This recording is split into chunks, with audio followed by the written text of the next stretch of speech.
Ich heiße Ala Maqsoud, ich bin 27 Jahre alt, ich komme aus Syrien, aus Damaskus.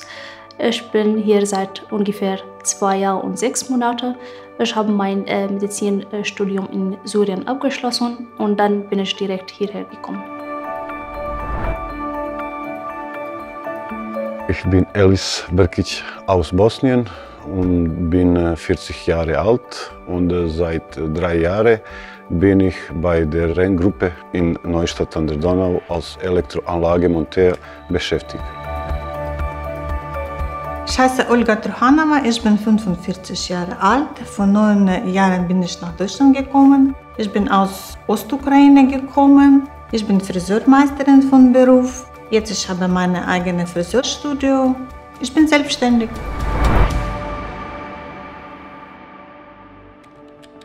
Seit einem Jahr arbeite ich hier. Ich bin alleine nach Deutschland gekommen. Das war schwierig, weil ich um alles kümmern sollte. Und obwohl ich habe eine Zwillingsschwester, sie wohnt in Bielefeld, aber es ist ein bisschen weit weg. Und mein Bruder, er ist Zahnarzt in Berlin. Zuerst habe ich gehört, dass die Ausbildung hier ist für die Ärzte sehr gut. Und dann dazu kommt, da gibt es viel Erfahrung mit den syrischen Ärzten und wir sind hier willkommen. Dazu kommt auch der Krieg in meinem Heimatland und deswegen bin ich auch hier gekommen. Der Moment, den ich dachte, dass ich hier gut angekommen, als ich die Approbation erhalten habe. Jetzt darf ich mit meiner Facharztausbildung anfangen. Der Weg war nicht einfach. Das hat mir nicht so lange gedauert, weil ich habe nicht anders gemacht. Ich habe nur intensiv gelernt. Und muss man nicht nur die Sprache beherrschen, sondern auch die Fachsprache und die Kenntnisse, das heißt medizinische Hinsicht, Medikamente, Dosis und als Arzt wissen, wie kann man mit Patienten unterhalten. Die Sprache ist das A und O. Wenn man gut verstehen, gut sprechen, dann kann man gut integrieren. Bei Anerkennung, die deutsche Freundin hat mir geholfen mit zum Beispiel Übersetzen, Erklären. Die syrische Kollegen, sie sind hilfsbereit. Sie haben schon Erfahrung, wie das machen sollte. Und auch dazu kommt die IQ-Netzwerk. Ich war dort zum Beraten. Ich habe gefragt, das ist meine Dokumente, was brauche ich noch? Sie haben gesagt, das ist vollständig und kann ich das zum Landesamt schicken. Ala Maqsoud hat 2018 in Syrien ihr Medizinstudium abgeschlossen und kam somit sehr gut qualifiziert in Deutschland an. Ich bin Jana Kirchberger und ich bin Projektleiterin für das IQ-Teilprojekt Vorbereitung auf die Kenntnisprüfung für Ärztinnen an der Medizinischen Hochschule Brandenburg. Ich würde sagen, der Anerkennungsprozess im Fall von Ala Maqsoud verlief sehr linear. Nach bereits einem Jahr hat sie die Fachsprachprüfung C1 Medizin bestanden, ein sehr hohes Sprachniveau erreicht. Mir ist Ala sofort aufgefallen, weil sie sehr aktiv und engagiert sich am Unterricht beteiligt hat und dann auch im November die Kenntnisprüfung erfolgreich abgeschlossen hat. Für die künftigen potenziellen ArbeitgeberInnen, also die Kliniken und die Krankenhäuser, ist Ala ein wahrer Glücksfall. Und auch die PatientInnen können sich freuen auf eine fachlich sehr kompetente, aber auch empathische junge Ärztin, die Deutschland dabei unterstützt, die medizinische Versorgung auf einem hohen Niveau aufrechtzuerhalten. Durch die Empfehlung von sehr guten Bekannten und nach Absprache mit meiner Familie habe ich mich für den Weg in die neue Zukunft entschieden. Meine Erfahrungen in Unternehmen sind nur Positives, da wir ein tolles Team sind. Ich muss ehrlich sein, viele Unterschiede gibt es nicht, außer die bayerische Sprache. Das hat mir schon zu schaffen gemacht. Das Warten auf Anerkennung hat mich nervös gemacht.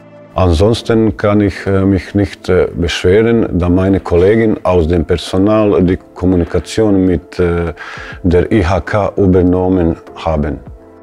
Den Prozess habe ich dahingehend begleitet, eben nicht nur für die Antragstellung, sondern schon vorab, bevor das Elvis bei uns angefangen hat, eben mit der Wohnungssuche, dass er schon ein Zuhause hat, wenn er bei uns anfängt, Terminvereinbarung mit der Gemeinde, mit der Sparkasse, dass er halt alles schon hat. Dann eben mit der deutschen SIM-Karte, dass er auch bei uns telefonieren kann, mit seiner Familie telefonieren kann, die sich noch im Ausland befindet. Und dann hat erst eigentlich die Antragstellung begonnen, eben, dass man den Antrag ausfüllt, Unterlagen anfordert und diese dann an die IHK Fosa nach Nürnberg schickt. Man tut sich eh schon schwer als Ausländer in Deutschland und dann ist er noch nach Bayern gekommen mit der bayerischen Sprache. Aber ich glaube, er meistert das alles ganz gut, hat sich sehr gut ins Team integriert und macht seine Arbeit richtig gut. Die Berufsanerkennung für mich bedeutet eben für die ausländischen Kollegen eine Chance, in Deutschland Fuß zu fassen, eben, dass sie auch einen Nachweis haben, dass ihre Ausbildung, wo sie im Ausland gemacht haben, auch bei uns anerkannt wird, dass sie bessere Chancen haben, eben eine Arbeit zu finden und auch von Kollegen dann mehr geschätzt werden. In Zeiten, wo der Fachkräftemangel in aller Munde ist, ist es für uns als Unternehmen in der Elektroindustrie natürlich sehr schwierig, an Fachkräfte zu kommen.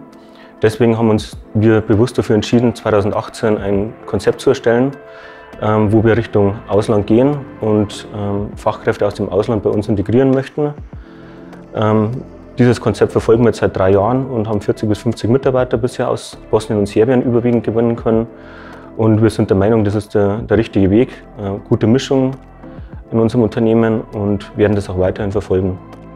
Anderen Unternehmen können wir den Tipp geben, sich zu trauen, es einfach mal zu versuchen und die Facharbeiteranerkennung zu starten. Es ist beim ersten Mal mit Sicherheit nicht einfach, es dauert Zeit, es kostet vielleicht auch ein bisschen Nerven, aber beim zweiten Mal, beim dritten Mal, beim vierten Mal wird es immer einfacher und es läuft alles routinemäßig ab. Ich bin auf privaten Gründen gekommen, um eine Familie hier zu gründen. Und beim Anfang an, ich möchte immer zurück nach der Ukraine, das war so das erste Jahr. Aber dann ist dieser Konflikt angefangen, Ostukraine. Die wirtschaftliche Situation war nicht so gut und deswegen habe ich mich entschieden, schnell wie möglich mich hier in Deutschland integrieren und etwas mit meinem Beruf offiziell anfangen. Also erster Moment, ich habe dieses Gefühl, dass ich in Deutschland bin, richtig angekommen bin. Als ich in einem großen Salon hier in Mannheim gearbeitet habe als Angestellte. Ja, das hat mir richtig Spaß gemacht. Und natürlich zweiter Moment, als ich dieses Gefühl hatte, das war der Moment, als ich meine eigene Friseurstudie geöffnet habe. In Baden-Württemberg habe ich so erfahren, gab Anspruchrecht, ausländische Berufsqualifikation auf eine Gleichwertigkeit überprüfen zu lassen. Schritt Nummer 1, das ist sehr wichtig, das ist gute Beratung. Bei mir das Verfallen Handelskammer. Schritt Nummer 2, das war alle meine Unterlagen dort zeigen und dann die überprüfen meine Unterlagen, ob die Stadt anerkannt sind. Handelskammer, die haben entschieden, dass erste 2 Teile von Meisterprüfung ich mache bei denen, weil dort war ein Friseurmeister. Erster Teil von Meisterprüfung, das waren praktische Fachkenntnisse und zweiter Teil, das war theoretische Fachkenntnisse. Und dann, ich musste meine Existenzgründung, Businessplan in Handelskammer präsentieren. Ich habe das Gefühl, dass ich habe nicht nur berufliche Anerkennung, ich habe meine persönliche Anerkennung von meiner Kreativität. Ich kann mich hier weiter beruflich entwickeln. Ich habe mich wie eine Siegerin gefühlt. Ich bin mit meiner Tochter gekommen, sie ist Studentin hier in Deutschland. Sie hilft mir hier im Salon. Sie ist online aktiv, sie kümmert sich um Sozialmedien. Für mich persönlich war das, hat mich bewundert, dass man in Deutschland nicht direkt einen Salon aufmachen kann und dass man auch anerkannt werden muss. Auf einer Seite ist es natürlich eine Hürde und erschwert das Leben von vielen Menschen, die hierher nach Deutschland kommen wollen, was machen wollen. Aber andererseits ist ja auch Integrationsprozess. Ja, man muss auch Sprache lernen, an das System sich anpassen. Ich bewundere meine Mama sehr, dass sie das auch geschafft hat. Und diese Anerkennung hat meine Mama sehr viele Türen geöffnet. Und ich finde auch gut, dass man vielleicht von dieser Perspektive das auch durchlaufen muss, weil das trägt dafür bei, dass man sich besser integrieren kann. Mein Name ist Claudia Muchabek. Ich arbeite für das Bundesinstitut für Berufsbildung und leite da den Arbeitsbereich zur Anerkennung ausländischer Berufsqualifikationen. Als das Anerkennungsgesetz 2012 in Kraft getreten ist, ging es vor allen Dingen darum, die schon in Deutschland lebenden Menschen mit Einwanderungsgeschichte besser in den Arbeitsmarkt zu integrieren. Vor dem Hinblick des sich damals auch schon abzeichnenden Fachkräftemangels wollte man mit dem Gesetz auch einen Beitrag zur Fachkräftesicherung leisten.